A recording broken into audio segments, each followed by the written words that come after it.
See, like, Noctis has knives. You can do that and stuff, but I'll switch to Iggy in this fight and show you, like, it's completely different the way Ignis fights, even though they're both just using the same kinds of knives.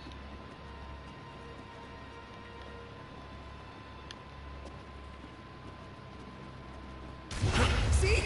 I told you! There she is! That's her! Do something, not! Don't ask me, do it yourself. What do you mean, Prompto? When you say that?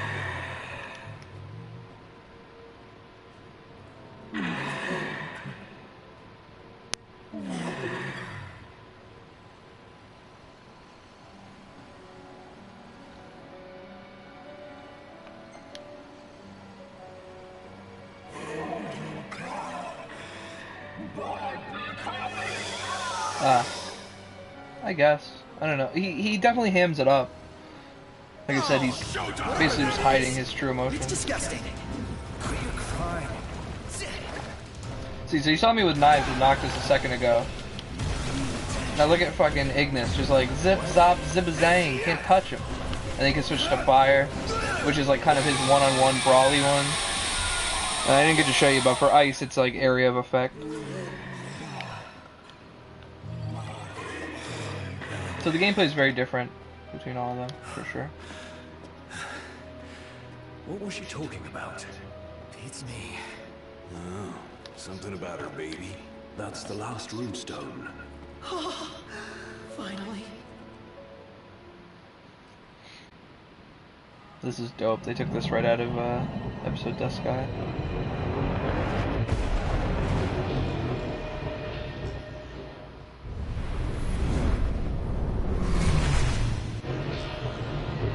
Saw him for a flash there. Big guy was the god I was talking about that you probably like. I'm hopefully gonna be able to go use him against Deadeye the Behemoth. We will see. Huh. This is it. The power of the storm. I expected more fire and brimstone. Some gods are friendlier than others, I guess. But not all of them. Poor Luna. Perhaps you'd better console her in person. Just a boat ride away. Lose that scowl along the way. Will do.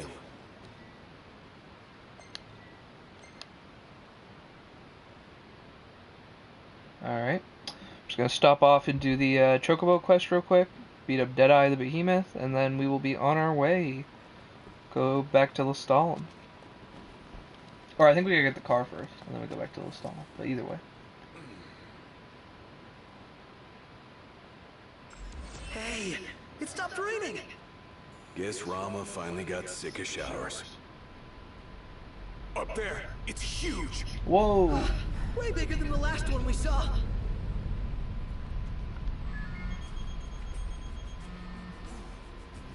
Yeah? Hey, Highness, about your car. Yeah? Well, I found her, but she's out of base. Oh. Now, I can handle garage folk, no problem. But sweet talking the Empire? That'll take some doing. Don't worry about it. Yeah? We'll figure it out. You sure about that? Yeah. Thanks for the heads up. Later. Who was that? Cindy. What? You can't talk to her like that. Yeah, I can. I just did. And does she have any choice words for you? Yeah. The Regalia's at an Imperial base. Oh boy. Guess that just leaves one question. When do we retrieve her? I'd say now. This is nothing more than conjecture, but I suspect that ship was due to arrive far earlier. The thunder and lightning must have slowed it down. There's a chance they intend to transport the Regalia back to Niflheim. We ought to thank the Thunder God for buying us some time. But that time is running out. Yeah, let's run in and ride off. One shot.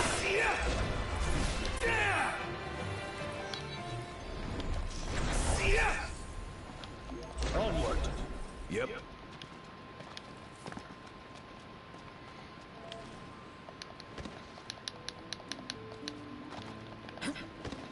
We're here. Camping. Again. Well, you got a problem with camping? We got a problem with camping. RIP headphone users.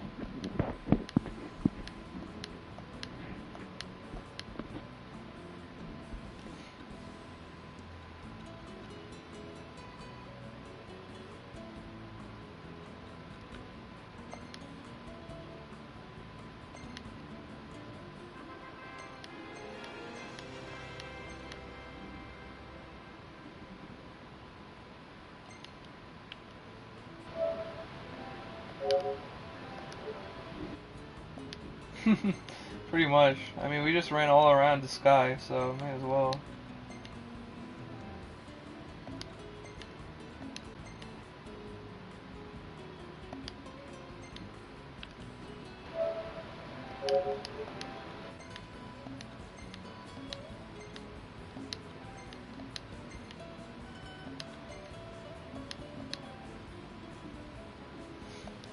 Plus, I'm gonna go do a quest anyway, so it really doesn't matter. But it'll be nice to have the chocobos, because we have to go pretty far, I think, to get to the base. Forecast. Clear skies, with the temperature rising. Nice. See, that right there, if you hit the dodge button right before you hit the ground, at a point where you're going to take fall damage, you do a little bit of like a handspring, and phase out, so you don't take any damage. Alternatively, when you're like right above the ground, about to fall, take fall damage, you just lateral warp like that, and it'll negate the fall damage.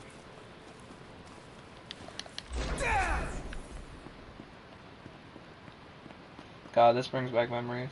Fucking running up and down this road.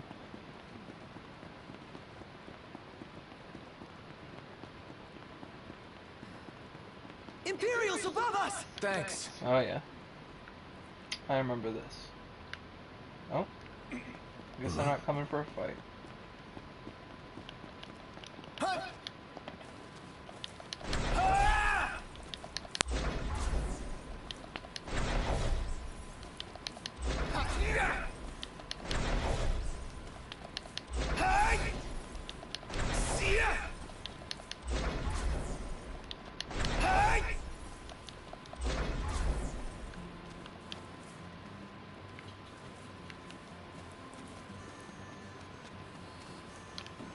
We're here.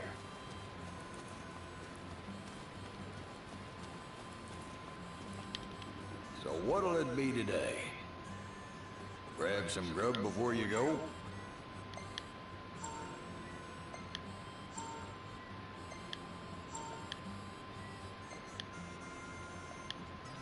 How about some geese salt chips for the road? Sure, hold on a sec. Oh yeah, here it comes. God bless.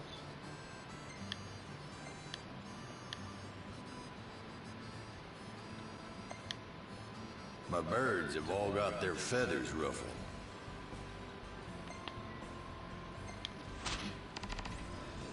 Interesting choice.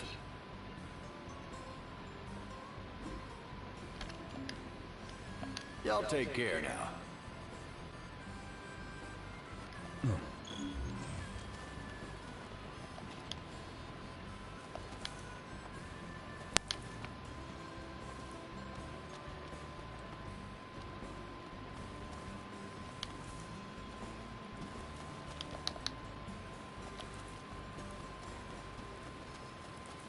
Better make tracks. Chop chop, Prompto. I think you remember this, Grant, from the demo from Final Fantasy 15 a couple of years ago. This is pretty much the main quest of it, tracking down the big behemoth. So this quest is very special to me. Pretty much everything about the sky is. It feels like home, honestly, every time I drive into this area, whether it's in like my main save or just doing a new game, or even when I was just first playing this last year. And it's like Deadeye's just like an old friend, you know? They made him way weaker in the game because of the point that you fight him at, but still, it still just feels like seeing an old friend coming back. Something's amiss. Come on.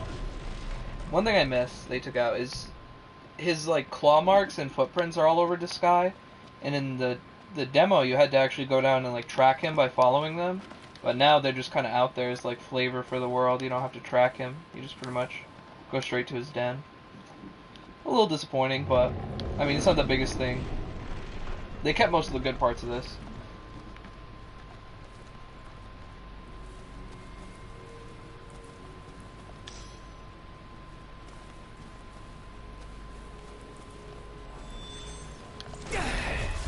Remember, they're just as scared of us. Easy as they come. Chop chop. How about gotcha?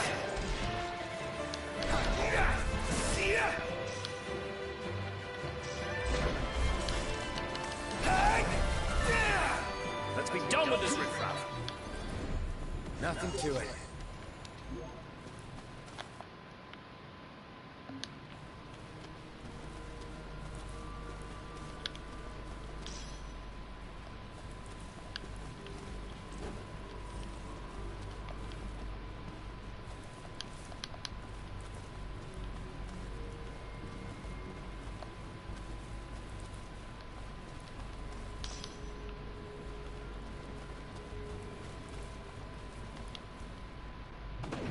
Knocked.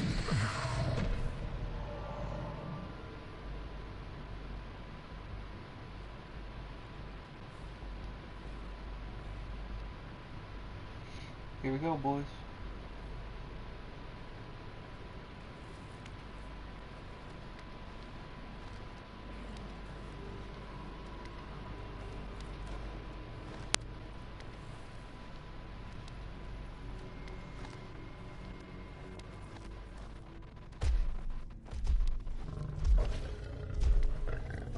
Hold up.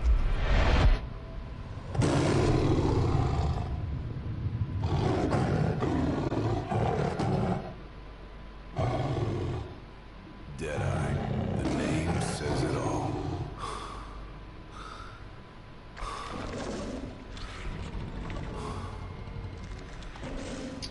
There's actually a spot in these like woods here, like an offshoot, like a dead end, where you can find a big gash in the stone wall, and you can pick up an item called Behemoth's Horn.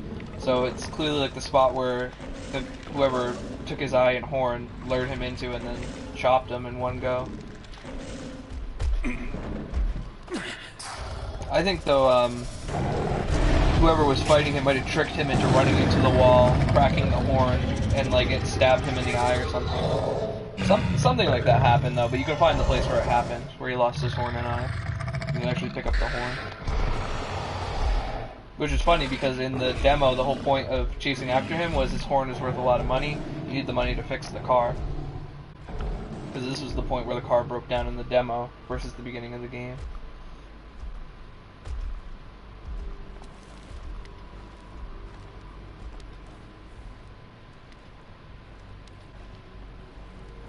Here we go.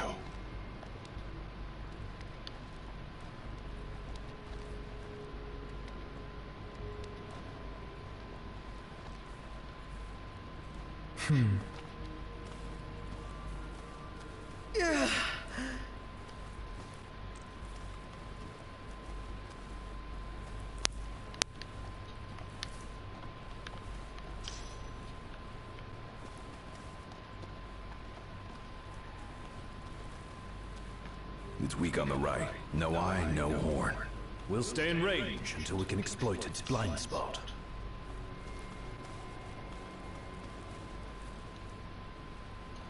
Yeah, Grant, basically, like, since it's, like, kind of a mix of, like, modern and fantasy, I don't really think that there's, like, credit cards or anything like that, so he's kind of just on the road. He's not carrying, like, a bunch of cash with him or something.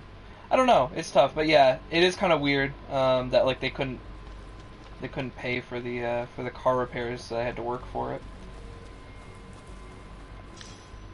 I think that there is something that makes it make sense, but I just can't think of it right now. It's basically just they're on a road trip, you know. They don't just have access to like the Royal Bank or anything. Exercise due caution. Which sounds like a lazy way of me like writing it off, but I just literally can't think of like how they kind of play it off in the game. I'm sure that it's lazy and doesn't make sense either, but I mean the kingdom literally falls like 2 days after he leaves, so But no wouldn't make plan much of attack. difference. The behemoth should be headed back to its lair, where we can catch it fully off guard. Yeah, as long as we stay on guard ourselves. So this segment's really fun, but I always fuck it up, so here we go. Wish me luck, friends.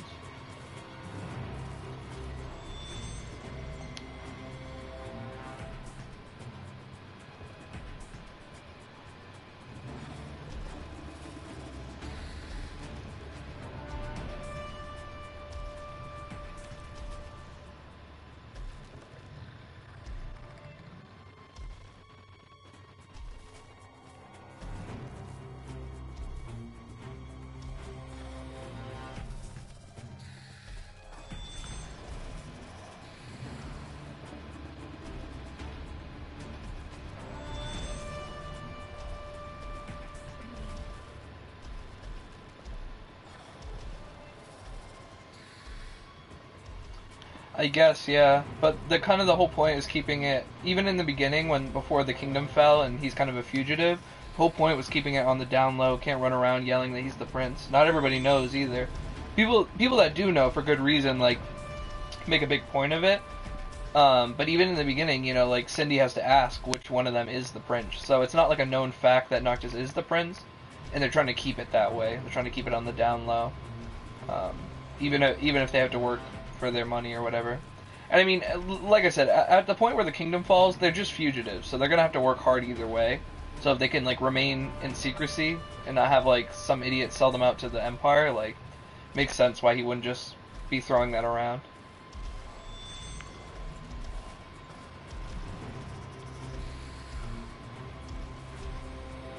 Basically, the only point where it makes any kind of difference is when they're fixing the car in the very beginning. And those, damn it. And those people already know that he's the prince, so it clearly didn't make a difference to them.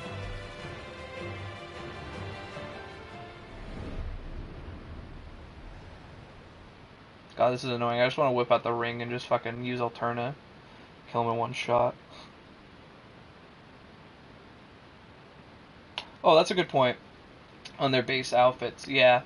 But outside of the Crown City, which has been walled off for like 100 years, like, it's not surprising that people wouldn't instantly recognize that. Just people living out in the countryside, like most of this is. You know what I mean? I'm sure that anybody from Insomnia, the main city, would recognize it in a heartbeat, but I'm not surprised that people living out in Timbuktu out here don't know.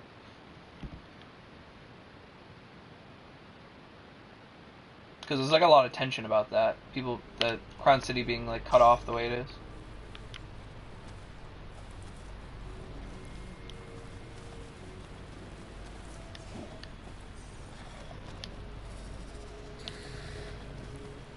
We've got the beast in our sights. But no plan of attack. The behemoth should be headed back to its lair, where we can catch it fully off guard. Yeah, as long as we stay on guard ourselves.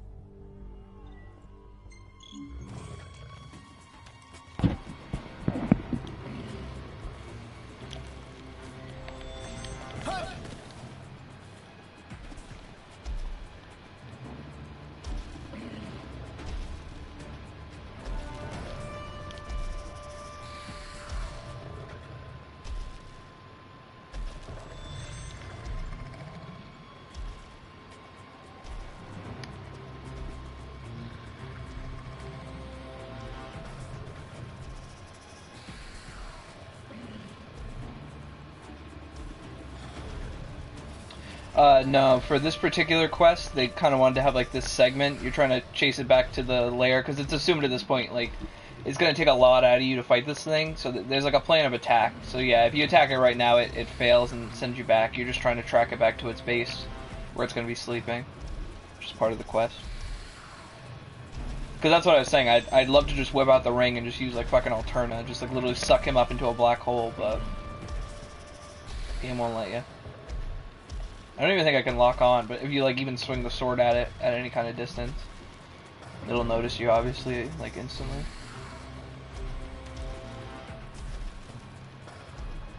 Because that little thing that keeps popping up, the red, is, like, the combat meter. It, like, lets you know when combat's about to start or whatever.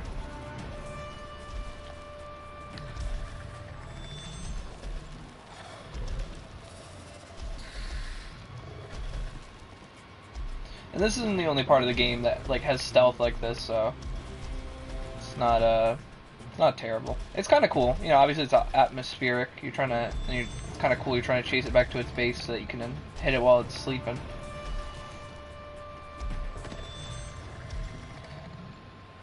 But obviously, at the point I'm at, strength-wise, it's stupid that I can't just literally whip out the ring, suck this man into a black hole.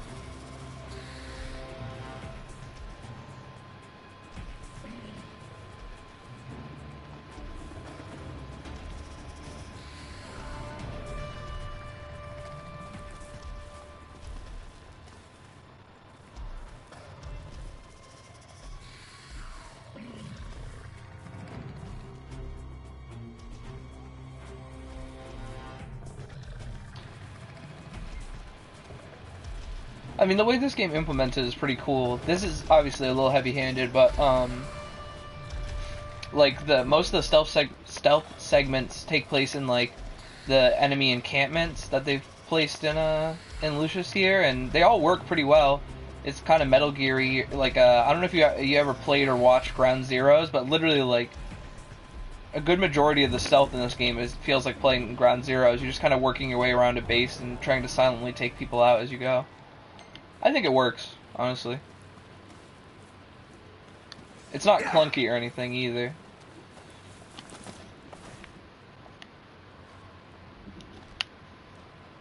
Plus, it makes good use of the... Obviously this, you didn't really get to see it, but when we invade the base, you'll get to see it. It makes a really good use of Noctis's warp to help him with his stealth, which I think is really clever. Kind of playing to the game's strengths, doing something different with it. You can, like, basically stealth kill by warping into enemies, or you can warp around to be quieter, or to get to places quicker without making too much noise.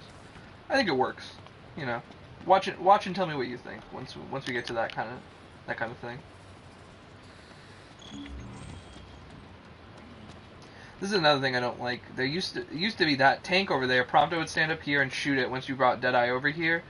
Gladio would like throw him into that, and you're supposed to drag him over by warping. But I think they took that whole segment out from the demo. But I mean, otherwise, what's the point of the tank? You can blow it up with your magic, but yeah, I kind of miss the whole like planning and teaming up and stuff. They still have this. They tell you can detonate the drums with your fire magic, but it's not the same as the whole cool like cutscene sequence from the demo. Rather enormous. I'm gonna put the ring on, just use death on him, just to see him get tiny.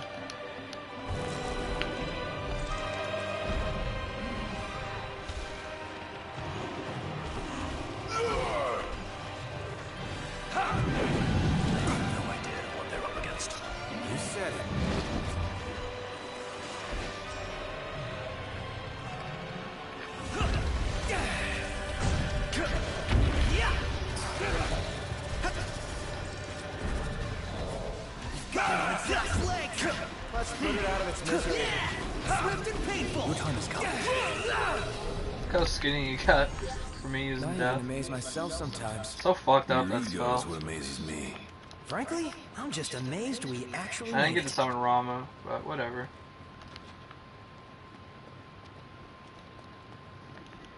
Switch back to my spear.